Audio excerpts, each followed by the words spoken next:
ಪ್ರೀತಿಯ ಮಿತ್ರರಿಗೆ ಮಧುಮಾಲಾ ಧ್ವನಿಸಿರಿ ಯೂಟ್ಯೂಬ್ ಚಾನಲ್ಗೆ ಆತ್ಮೀಯ ಸ್ವಾಗತ. ಕ್ಷಮೆಯ ಧರಿತ್ರಿ ಸಂಚಿಕೆ 91. ಬಹಳ ದಿನಗಳ ನಂತರ ಮನೆಗೆ ಹಿಂದಿರುಗಿದ್ದ ಮಗನನ್ನು ಕಂಡು ಅಹಲ್ಯಾದೇವಿಯವರಂತೆ ಶ್ರೀಪತಿಗೂ ಸಂತೋಷವಾಗಿತ್ತು. ಶ್ರೀಪತಿ, ನಿನಗೆ ಮಾತ್ರ ಅಲ್ಲ, ನಿನ್ನಷ್ಟೇ ಸಂತೋಷ ನನಗೂ ಆಗ್ತಾ ಇದೆ. ಅವನು ತನ್ನ ಹಿಡಿತವನ್ನು ಸಡಿಲಗೊಳಿಸಿ ಅಹಲ್ಯಾದೇವಿಯವರ ಬಳಿ ಬಂದವನು, ಅಮ್ಮ, ನಾನೇನು ಈ ಮನೆಗೆ ಅತಿಥಿನ? ಮನೆಯನ್ನು ಇಷ್ಟೊಂದು ಡೆಕೋರೇಷನ್ ಮಾಡೋ ಅವಶ್ಯಕತೆ ಏನಿತ್ತು? ಮನೆಯಲ್ಲೆಲ್ಲ ಕಣ್ಣಾಯಿಸಿದವನಿಗೆ ಪಡಸಾಲೆಯಲ್ಲಿರುವವರನ್ನು ಹೊರತುಪಡಿಸಿ ತನ್ನವರ್ಯಾರೋ ಹತ್ತಿರದಲ್ಲಿಯೇ ಇರುವಂತೆ ಭಾಸವಾಯಿತು.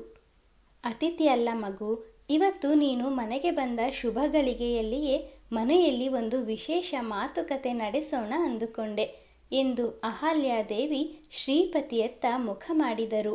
ಅಲ್ಲ, ಇವನು ಮನೆಗೆ ಬಂದದ್ದೇನೋ ಸಂತೋಷದ ವಿಚಾರವೇ, ಆದರೆ ಇವನು ಬರ್ತಾ ಇದ್ದಾನೆ ಅಂತ ಅಮ್ಮ ಕ್ಷಮಾಳನ್ಯಾಕೆ ಬೇರೆ ರೂಮ್ಗೆ ಹೋಗೋದಕ್ಕೆ ಹೇಳಿದ್ರು? ವಿಶೇಷ ಮಾತುಕತೆ ಅಂತ ಹೇಳಿ ನನ್ನ ಮುಖವನ್ಯಾಕೆ ನೋಡಿದ್ರು? ಅಂದರೆ ನನ್ನ ಹಾಗೂ ಕ್ಷಮಾಳ ಪ್ರೀತಿಯ ವಿಷಯವನ್ನು ಎಲ್ಲರ ಮುಂದೆ ಪ್ರಸ್ತುತಪಡಿಸ್ತಾರಾ? ಮದುವೆ ವಿಷಯ ಏನಾದರೂ ಮಾತನಾಡ್ಬಹುದಾ? ತನ್ನೊಳಗೆ ಮಾತನಾಡಿಕೊಂಡ ಶ್ರೀಪತಿ, ದೇವ್ರೇ, ಈ ಶುಭಗಳಿಗೆ ಇಷ್ಟು ಬೇಗ ಬರುವಂತೆ ಮಾಡ್ತೀಯಾ ಅಂತ ನಾನು ಅಂದುಕೊಂಡಿರಲಿಲ್ಲ ಎಂದು ಮನದಲ್ಲಿಯೇ ಸಂಭ್ರಮಪಟ್ಟನು. ಮಂಗಳಮ್ಮ, ಅವರನ್ನು ಕರ್ಕೊಂಡು ಬಾ ಎಂದು ಕೋಣೆಯಲ್ಲಿದ್ದ ಕ್ಷಮಾ ಹಾಗೂ ಶ್ಯಾಮಲಾರನ್ನು ಹೊರ ಕರೆದುಕೊಂಡು ಬರುವಂತೆ ಹೇಳಿದ ಅಹಲ್ಯಾದೇವಿ ತಮ್ಮೆರಡು ಕೈಗಳಿಂದ ಮಗನ ಕಣ್ಣುಗಳನ್ನು ಮುಚ್ಚಿ ಹಿಡಿದರು. ಅಮ್ಮ, ನನ್ನನ್ನೇನು ಇನ್ನೂ ಚಿಕ್ಕ ಮಗು ಅಂದ್ಕೊಂಡಿದ್ಯಾ? ಕಣ್ಣನ್ಯಾಕೆ ಮುಚ್ಚಿದೆ? ತೆಗಿ. ಅವನು ಅಮ್ಮನ ಕೈಗಳನ್ನು ಬಿಡಿಸಿಕೊಳ್ಳಲು ಕೊಸರಾಡುತ್ತಿರುವಾಗಲೇ ಕ್ಷಮಾ ಶ್ಯಾಮಲಾರೊಂದಿಗೆ ಹೊರಬಂದಿದ್ದಳು.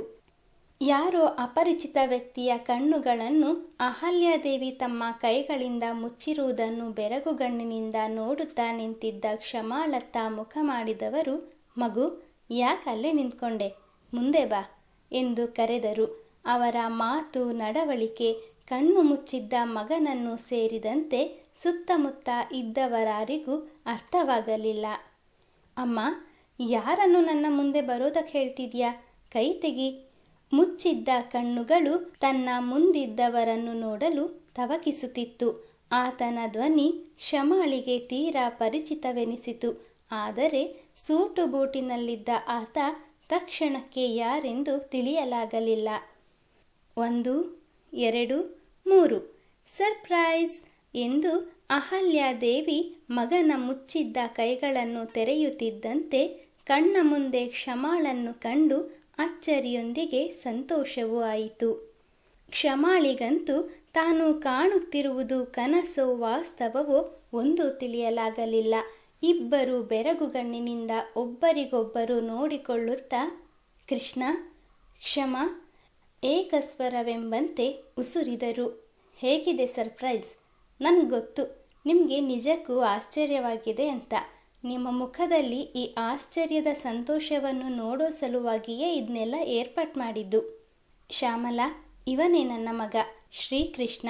ನಿಮಗೆ ಇವನ ಪರಿಚಯ ಈಗಾಗಲೇ ಆಗಿದೆ ಅಂತ ನನಗೂ ಗೊತ್ತು, ಆದರೆ ಇವನೇ ನನ್ನ ಮಗ ಅಂತ ಗೊತ್ತಿರಲಿಕ್ಕಿಲ್ಲ ಎಂದು ಮಗನನ್ನು ಪರಿಚಯಿಸಿದರು. ಕ್ಷಮಾಳಷ್ಟೇ ಆಶ್ಚರ್ಯಕ್ಕೊಳಗಾಗಿದ್ದ ಶ್ಯಾಮಲಾ, ಅಹಲ್ಯ ಅವರೇ, ಇದು ನಿಜಕ್ಕೂ ನನಗೆ ಆಶ್ಚರ್ಯದ ವಿಷಯವೇ. ಈತ ನಮ್ಮ ಮನೆಗೆ ಎಷ್ಟೋ ಬಾರಿ ಬಂದಿದ್ರೂ ಒಮ್ಮೆ ಕೂಡ ಈತನ ತಂದೆ ತಾಯಿ ಬಗ್ಗೆ ನಾನು ವಿಚಾರಿಸಲೇ ಇಲ್ಲ. ನಮ್ಮ ಕ್ಷಮಾ ಹೇಳಿದ್ಲು, ಈತನ ಅಪ್ಪ ತೀರಿಕೊಂಡಿದ್ದಾರೆ, ಅಮ್ಮ ಮಗ ದೂರ ಆಗಿದ್ದಾರೆ ಅಂತ. ಆದರೆ ನೀವೇ ಇವರ ತಾಯಿ ಅಂತ ನಾನು ಊಹಿಸಿಯೂ ಇರಲಿಲ್ಲ ಎಂದು ಕೃಷ್ಣನತ್ತ ಮುಖ ಮಾಡಿದವರು, ಹೇಗಿದ್ಯಪ್ಪ, ನಿನ್ನನ್ನು ನೋಡಿ ಬಹಳ ದಿನಗಳೇ ಆಗಿತ್ತು ಎಂದು ಪ್ರೀತಿಯಿಂದ ಮಾತನಾಡಿಸಿದರು.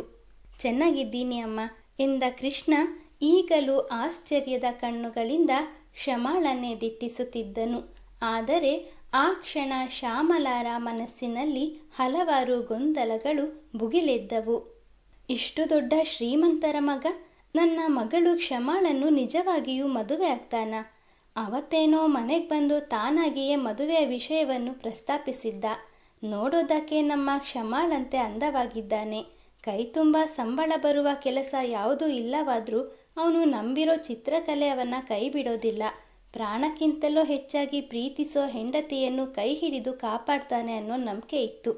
ಆದರೆ ಇವತ್ತು ಇದನ್ನೆಲ್ಲ ನೋಡಿದ ಮೇಲೆ ನನ್ನ ನಂಬಿಕೆಗಳೆಲ್ಲ ಹುಸಿಯಾಗುವಂತೆ ಕಾಣ್ತಿದೆಯಲ್ಲ.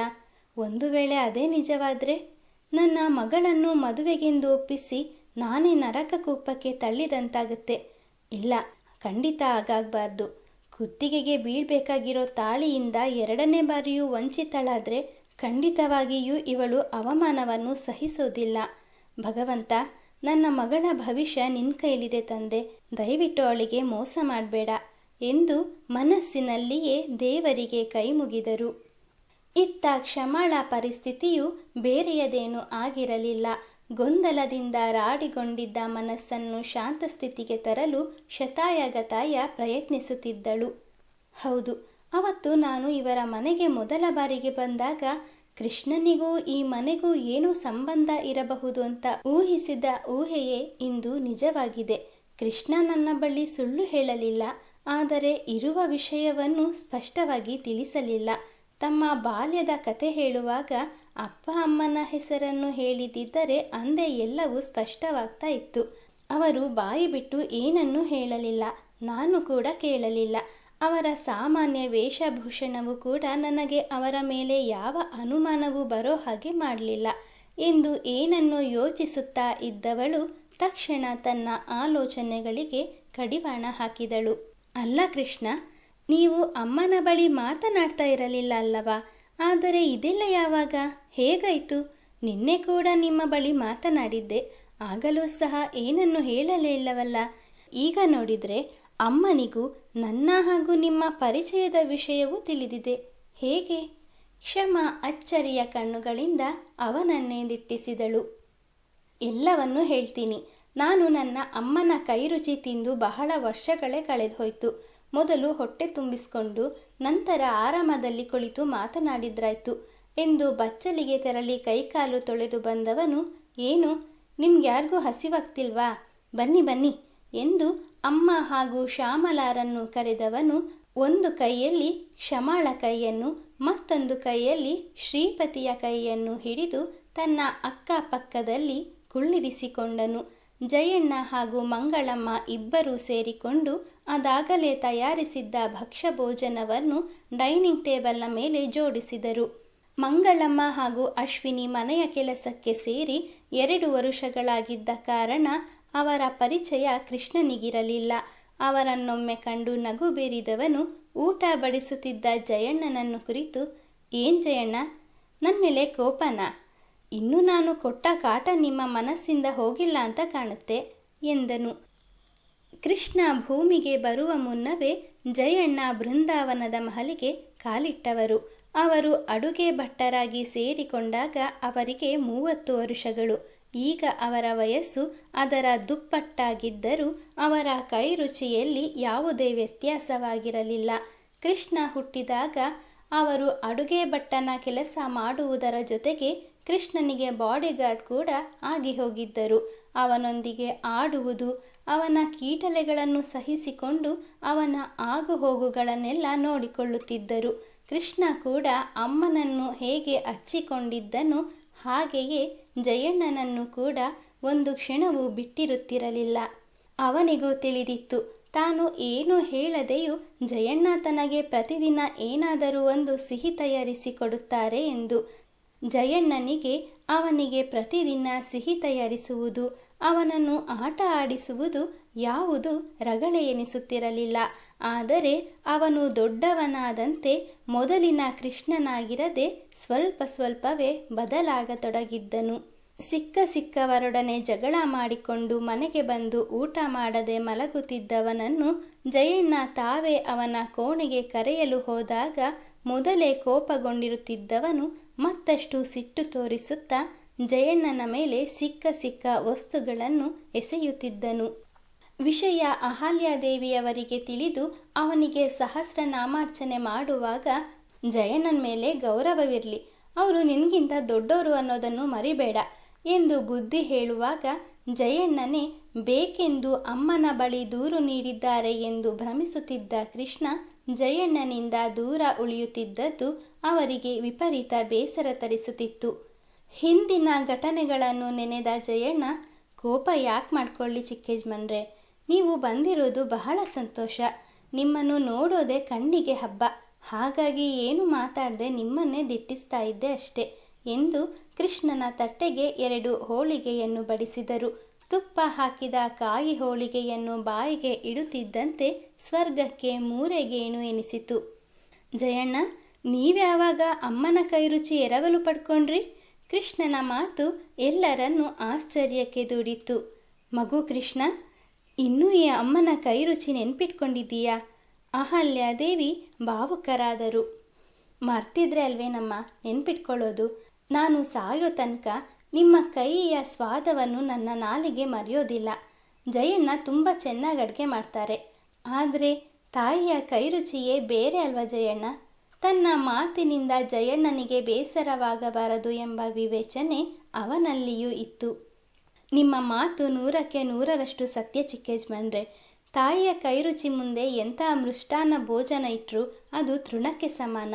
ಇವತ್ತು ನಾನು ಅನ್ನವೊಂದನ್ನು ಬಿಟ್ಟು ಬೇರೆ ಯಾವ ಅಡುಗೆಯನ್ನು ಮಾಡಲಿಲ್ಲ. ಎಲ್ಲ ಅಮ್ಮವರದ್ದೇ ಚಮತ್ಕಾರ. ಅಡುಗೆ ಮಾಡೋದಕ್ಕೆ ಸಹಾಯ ಮಾಡ್ತೀನಿ ಅಂದರೂ ಕೇಳದೆ ಎಲ್ಲವನ್ನೂ ಅವರೊಬ್ಬರೇ ತಯಾರಿಸಿದ್ರು ಎಂದು ಅಹಲ್ಯಾದೇವಿಯವರ ಚಾಕಚಕ್ಯತೆಯನ್ನು ಕೊಂಡಾಡಿದರು. ಜಯಣ್ಣ, ನಾನೇನು ದಿನ ಅಡುಗೆ ಮನೆಗೆ ಬರ್ತೀನಾ? ಒಂದು ದಿನ ಅಡುಗೆ ಮಾಡಿದರೆ ನನಗೇನು ಆಗೋದಿಲ್ಲ. ನೀವು ನನ್ನನ್ನು ಹೊಗಳಿದ್ದು ಸಾಕು ಮಾಡಿ ಎಲ್ರಿಗೂ ಪಾಯಸ ಬಡಿಸಿ ಎಂದರು. ಅವರೆಲ್ಲರೂ ಅಷ್ಟು ಮಾತನಾಡುತ್ತಿರುವಾಗಲೂ ತನಗೂ ಅವರ ಮಾತಿಗೂ ಸಂಬಂಧವೇ ಇಲ್ಲವೇನೋ ಎಂಬಂತೆ ಶ್ರೀಪತಿ ಕೃಷ್ಣನನ್ನೇ ತದೇಕ ಚಿತ್ತದಿಂದ ನೋಡುತ್ತಿದ್ದನು. ಮಗು ಶ್ರೀಪತಿ, ಊಟ ಮಾಡಪ್ಪ. ಅದೇನು ನನ್ನ ಮಗನನ್ನು ಹೊಸದಾಗಿ ನೋಡ್ತಾ ಇರೋ ಹಾಗೆ ನೋಡ್ತಿದ್ದೀಯಲ್ಲ? ಅಹಲ್ಯಾದೇವಿಯವರ ಮಾತಿನಿಂದ ತನ್ನ ಕಣ್ಣುಗಳನ್ನು ಪಕ್ಕಕ್ಕೆ ಹೊರಳಿಸಿದ ಶ್ರೀಪತಿ, ಹೌದು ಅಮ್ಮ, ಕೃಷ್ಣನ ಈ ಮುಖ ನನಗೆ ಹೊಸತೆ. ಅಮ್ಮ, ಇವನು ಇಷ್ಟು ದಿನ ಫಾರಿನ್ನಲ್ಲಿ ಇದ್ದ ಅಂತ ಹೇಳ್ತಾ ಇದ್ರಿ ಅಲ್ವಾ? ಆದರೆ ಇಲ್ಲಿ ನೋಡಿದರೆ ಕ್ಷಮಾರ ಪರಿಚಯ ಮೊದಲೇ ಇರೋ ಹಾಗಿದೆ. ಅನುಮಾನವನ್ನು ಬಗೆಹರಿಸಿಕೊಳ್ಳುವ ಸಲುವಾಗಿಯೇ ಕೇಳಿದನು. ಅದೊಂದು ದೊಡ್ಡ ಕತೆ ಮಗು. ಈಗ ನೆಮ್ಮದಿಯಾಗಿ ಊಟ ಮಾಡು, ನಂತರ ಎಲ್ಲವನ್ನು ಹೇಳ್ತೀನಿ. ಅಲ್ಲಿದ್ದವರೆಲ್ಲರಿಗೂ ಕೃಷ್ಣನ ಬಗ್ಗೆ ತಿಳಿದುಕೊಳ್ಳುವ ಕುತೂಹಲವಿದ್ದರೂ ಅಹಲ್ಯಾದೇವಿಯವರ ಮಾತುಗಳನ್ನು ಮೀರಲಾಗದೆ ಮೌನವಾಗಿ ಊಟ ಮುಗಿಸಿದರು. ಕೃಷ್ಣನ ದಿಢೀರ್ ಆಗಮನ ಶ್ರೀಪತಿಯ ಬಾಳಿನಲ್ಲಿ ಬಿರುಗಾಳಿ ಎಬ್ಬಿಸಲಿದೆಯೇ? ನಿರೀಕ್ಷಿಸಿ ಮುಂದಿನ ಸಂಚಿಕೆಯಲ್ಲಿ. ಮಿತ್ರರೇ, ಕಥೆಯ ಬಗ್ಗೆ ನಿಮ್ಮ ಅನಿಸಿಕೆ ಅಭಿಪ್ರಾಯಗಳನ್ನು ಕಮೆಂಟ್ನ ಮೂಲಕ ಹಂಚಿಕೊಳ್ಳಿ. ಹಾಗೆ ಲೈಕ್, ಶೇರ್, ಸಬ್ಸ್ಕ್ರೈಬ್ ಮಾಡುವುದರ ಮೂಲಕ ನಮ್ಮನ್ನು ಪ್ರೋತ್ಸಾಹಿಸಿ. ಮುಂದಿನ ಸಂಚಿಕೆಯಲ್ಲಿ ಮತ್ತೆ ಸಿಗೋಣ. ಧನ್ಯವಾದಗಳು.